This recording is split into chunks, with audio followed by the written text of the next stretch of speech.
മുനമ്പം കേരള രാഷ്ട്രീയത്തെ വിറപ്പിക്കുന്ന വഖഫ് ഭൂമി വിവാദം. പ്രതിപക്ഷത്തിരുന്നപ്പോൾ 10 മിനിറ്റ് മതി എന്ന് പറഞ്ഞവർക്ക് ഇന്ന് അധികാരത്തിലെത്തിയപ്പോൾ തടസ്സം. ഒരു ഉത്തരവിറക്കി പ്രശ്നം തീർക്കാമെന്ന് പറഞ്ഞവർക്ക് ഇപ്പോൾ നിയമവും വഖഫ് ബോർഡും മുന്നിൽ മതിലായി നിൽക്കുന്നു. UDFും LDFും തമ്മിൽ ശരിക്കും വ്യത്യാസമില്ല. രണ്ടുപേരും പറയുന്നത് ഒരേ വാക്ക്, ആരെയും ഇറക്കി വിടില്ല.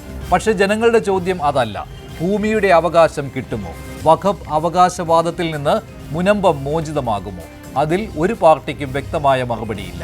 ലീഗിനെ പിണക്കാതെ കോൺഗ്രസ് മുന്നോട്ട് പോകുമോ? ലീഗ് വിട്ടുവീഴ്ച ചെയ്യുമോ? അല്ലെങ്കിൽ മുനമ്പത്തെ ജനങ്ങൾ വീണ്ടും രാഷ്ട്രീയ വാഗ്ദാനങ്ങളുടെ ഇരകളാകുമോ?